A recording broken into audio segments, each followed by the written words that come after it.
మీ దగ్గరికి వచ్చిందంటే ఆయన చేసిన తప్పులు ఈడ అంటే కాంగ్రెస్ పార్టీకి వస్తే పుసుక్కున మళ్ళీ బీజేపీ వాళ్ళు నా మీద ఎంక్వైరీ చేస్తారని బీజేపీకి పోయిందా? కేసీఆర్ ఏమన్నా కక్ష సాధింపు చేస్తే బీజేపీ వాళ్ళు కాపాడతారని పోయిందా ఈటల రాజేందర్? కాబట్టి తప్పు చేస్తే ఎక్కడ దాక్కున్నా సరే తప్పదు అనేది ఇవాళ మీరు గమనించాల్సిన అవసరం ఉంది. ఇక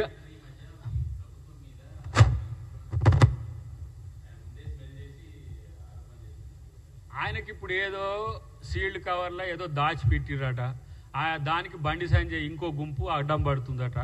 మరి ఇంకో గుంపు రహస్య గుంపు మరి కిషన్ రెడ్డి ఎవరైనా తయారు చేసిండో తెలియదు. కానీ కొడక అంటే బూతులు తిడితే లేకపోతే రేవంత్ రెడ్డి గారిని అంటే ఈయన చాలా గట్టిగా ఉండని చెప్పి ఆయన అనుకుంటారని చెప్పి మరి ఈటల రాజేందర్ గారు ఈ మధ్య మాటల్లో తూలుతున్న వైనం మనం చూస్తున్నాం. కాబట్టి నేను గతంలో కూడా చెప్పినా, మీరు ఎన్ని చేసి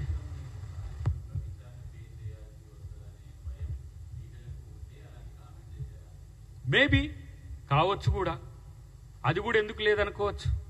ఇప్పుడు కాళేశ్వరంలో తను ముద్దాయిగా మారుతాను. ఇంకోటి ఏంటంటే వీళ్లకు ముందస్తుగా పసిగట్టే వ్యవస్థ ఉంటుంది, కానీ ముందస్తుగా తప్పు చేయొద్దు అనేది ఎందుకు ఉండట్లేదు మరి వీళ్ళకు ప్రభుత్వంలో ఉన్నప్పుడు?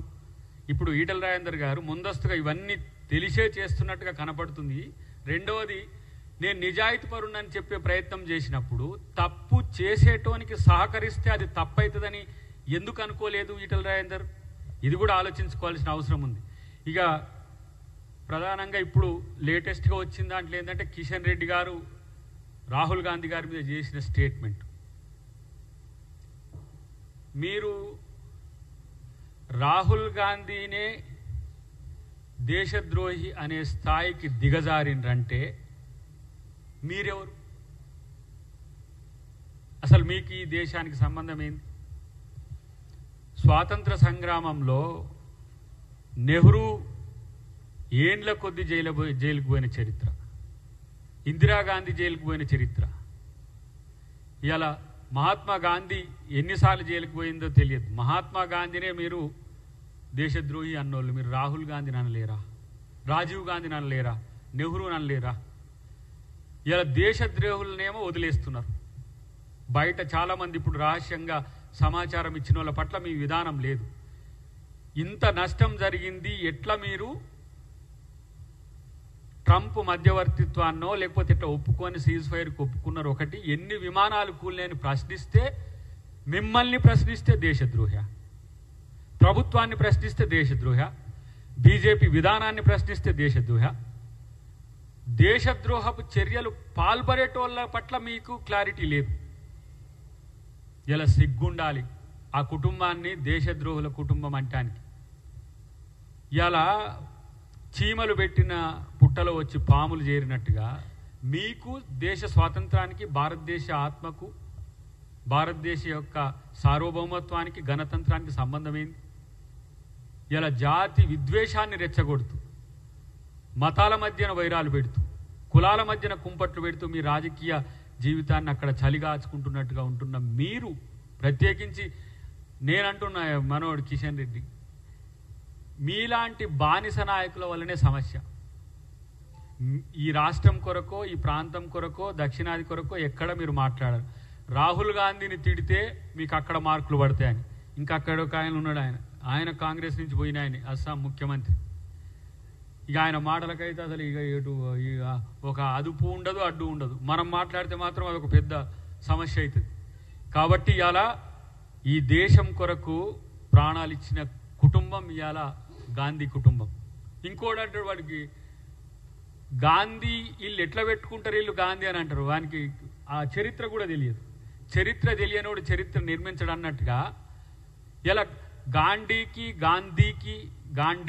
ఈ ఏదైతే ఈ పోలికలు ఉన్నాయో వాటికి ఆ చర్చ జరగదు. ఇంకోటి అంటాడు, వాళ్ళు అక్కడి నుంచి వచ్చారు, పాకిస్తాన్ నుంచి వచ్చి అంటారు. వీళ్ళకి పొద్దుగా లేస్తే పాకిస్తానే గుర్తొస్తుంది. కాబట్టి ఇవాళ చైనా వార్ తర్వాత ఒక మానసిక క్షోభతో చనిపోయిన వ్యక్తి ఇవాళ నెహ్రూ గారు.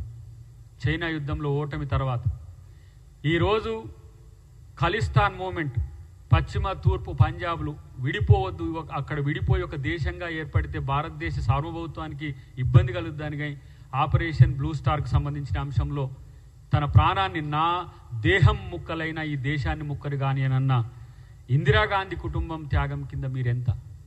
ఇవాళ ప్రపంచ శాంతి కోసం శ్రీలంకకు శాంతి సేనలను పంపించిన రాజీవ్ గాంధీ యొక్క మరణం ఒక వీరమరణం. మీ పార్టీలో దేశ ద్రోహానికి పాల్పడ్డోళ్ళు తప్పితే దేశం భక్తులు ఎవరైనా ఉండరా? ఇదే మొరార్జీ దేశాయ్ మీద చాలా పెద్ద ప్రేమ ఉండే నాకు. మొన్న గుజరాత్ పోతే అహ్మదాబాద్లో వారి విలువ తెలిసింది. ఇందిరాగాంధీ మీద ఇదే ప్రాపగండా, 2 ఫేసెస్ ఆఫ్ ఇందిరాగాంధీ అని చెప్పి ప్రాపగండాన్ని క్రియేట్ చేసి ఆయన అధికారంలోకి వచ్చిండు. 2.5 సంవత్సరాలనే ఆయన అధికారం కోల్పోయింది జనతా పార్టీని పెట్టి. ఇలా మీ నాయకులు ఎవరైనా మోడీ గారికి ఉన్న ఈ దేశం కొరకు కొట్లాడిన చరిత్ర ఏముందో చెప్పండి. ఈ దేశం ఏర్పాటు చేసి భారత రాజ్యాంగాన్ని బాబాసాహెబ్ అంబేద్కర్తో రచింపజేయడం వల్ల ఇవాళ మోదీ గారు లాంటి ఒక ఓబీసీ, ఒక మామూలు వ్యక్తి కూడా ఈ దేశానికి ప్రధానమంత్రి కాగలిగింది. అది కాంగ్రెస్ పార్టీ ఈ దేశానికి ఇచ్చింది. కాంగ్రెస్ పార్టీ ఈ దేశాన్ని దేశంగా కాదు, 4th లార్జెస్ట్ ఎకానమీ కాదు, రేపటి భారతదేశం ఆధునిక ప్రపంచంలో నెంబర్ 1 అవడానికి బాటలేసింది కూడా గాంధీ కుటుంబం. మీలాంటి ఇప్పుడు ఆర్థిక మాంద్యం ఉన్నా కూడా సంకర పెట్టుకొని ఆర్థిక మాంద్యం ఛాయలు కనపడొద్దు కాబట్టి తెలంగాణ ప్రభుత్వం మాత్రం ఏ పథకాలు చేయకపోయినా అడగొచ్చు, కానీ కేంద్ర ప్రభుత్వం ఏ పథకం చేయకపోతే మాత్రం ఎవరు అడగొద్దు. ఇలా ప్రపంచ ఆర్థిక మాంద్యం ఏ సమస్య ఉందో మీకు ఏమైనా కనీసం తెలిసిన వాళ్ళు ఉన్నారా? ఇప్పుడు ఆయన జయశంకర్, ఆయన పేరేదో విదేశాంగ శాఖ మంత్రి, ముందే సమాచారం ఇచ్చినాం. మరి ఆయన దేశద్రోహి గాడా? పాకిస్తాన్కి ముందే సమాచారం ఎట్లిస్తారా? ఇలాంటి తలకాయ లేని చేతలు చేయడం, మళ్ళీ రాహుల్ గాంధీ మీద కామెంట్ చేయడం, మళ్ళీ కాంగ్రెస్ పార్టీ మీద చేయడం. ఇలా కాంగ్రెస్ పార్టీ మీద మీరు చేస్తున్న కామెంట్ చూస్తే థూ అనిపిస్తుంది. మిమ్మల్ని చూస్తే బూతు. మీరు మళ్ళీ పవిత్రం అని చెప్పుకుంటారు, సిగ్గు లజ్జ లేకుండా. కిషన్ రెడ్డి నడిపిస్తుండా సోషల్ మీడియా, మరి ఇంకెవరైనా నడిపిస్తుండో నాకు తెలియదు. చూస్తానికేమో నల్లికుట్టలాగా కనపడతావు, కానీ ఇలాంటి భాషనా ఇదా? సిగ్గు లజ్జ ఉందా ఆ భాషతో? ఎక్కడియో పెట్టిన వెనకటి గడ కట్ చేసి ఇటు కట్ చేసి అటు తీసుకొచ్చి నా మీద ట్రోల్ చేస్తారు. రాహుల్ గాంధీ మీద ట్రోల్ చేస్తారు, మా రేవంత్ రెడ్డి గారి మీద ట్రోల్. మీరు మీ బతుకంతా ట్రోల్స్ బతికేనా? వానికి మొహం కూడా ఉండదు ఆ పెట్టేటోనికి. వానికన్నా చూద్దాం, వాని మీద కేసన్న పెడదామంటే వాని మీద ఆయనకి ముఖం కూడా ఉండదు. ఎతికితే మళ్ళీ వాడు మనం కౌంటర్ పెట్టంగానే మళ్ళీ పోతారు. ఇంత నీచాతి నీచమైన బూతు పార్టీ అలా బీజేపీ పార్టీ, నిజంగా కూడా బూతు జనతా పార్టీ. అది నాకు అనిపించింది. ఈ వారం రోజులు అయితే చెవులు రింగుమని నాకు చూసిన. ఇంత నేను ఊర్లో పుట్టినా, రచ్చబండల మీద పంచాయతీలు చూసినా కానీ ఊరి బూతులు కూడా పనికిరావురా నాయన. ఎక్కడ పుట్టినరా మీరు? సిగ్గు ఉండాలి.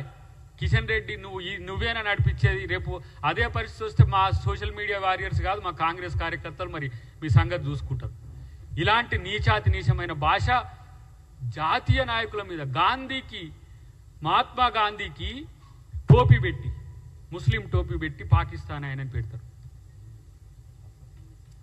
నెహ్రూకు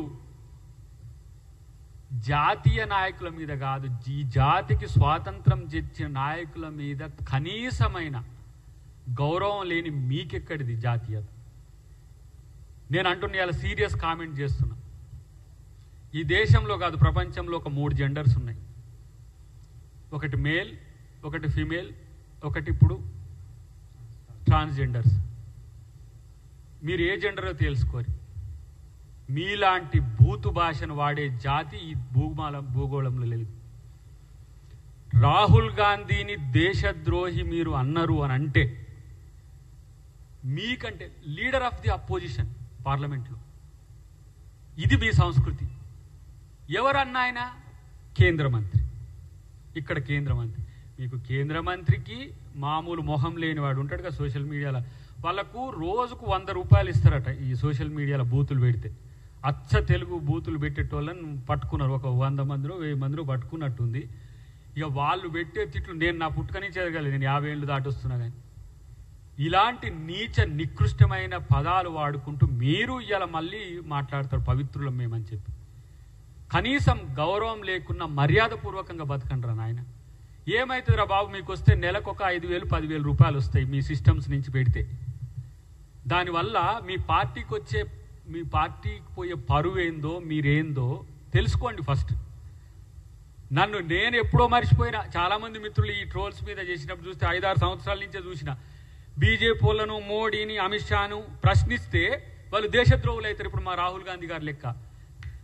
తగ్గేది ఉండదు, గుర్తుపెట్టుకోండి. మీరు తప్పు చేస్తే ప్రశ్నిస్తాం, మీరు మంచి చేస్తే పొగుడతాం. ఇలా ఎందుకు రాహుల్ గాంధీ గారు మీరు నిర్ణయం తీసుకోండి ప్రధానమంత్రి గారు, మీ వెంట మేము ఉంటామని చెప్పి రాహుల్ గాంధీ గారు ఇలా మా మల్లికార్జున ఖర్గే గారు మీకు భరోసా ఎందుకు ఇచ్చిండ్రంటే ఒక ప్రతిపక్షంగా ప్రధానమంత్రికి ఆ స్వేచ్ఛ ఉండాలి మన దేశపు నాయకుడు అని చెప్పి ఇచ్చినాం. ఆ మాత్రం ప్రజాస్వామ్యయుత వాతావరణం మీకు ఎందుకు కొరవడింది? అరే నీ మా పాకిస్తాన్ మోను మీద ప్రేమ ఉన్నదిరా నాయన మీకు. ఇంకెవడన్నా పాకిస్తాన్ మీకు సపోర్ట్ చేసేటోని మీద, ఇప్పుడు చైనా మీద వీళ్ళు ఏమనరు. రాలిన మిసైల్స్ పడ్డ స్కడ్స్ అన్ని కూడా చైనా మ్యానుఫ్యాక్చర్డే. కానీ చైనా మీద ఏముండదు. చైనా 4 కిలోమీటర్ల లోపలికి వచ్చినా ఏం లేదు. ఇలా కాంగ్రెస్ పార్టీ మీద విషం జిమ్ముతున్నారు. నేనంటున్నా నిజాయితీ ఎప్పటికైనా నిలబడుతుంది. మీరు తప్పుడు ప్రచారాలు చేస్తే రాహుల్ గాంధీ యొక్క ప్రభ మసకబారిపోదు.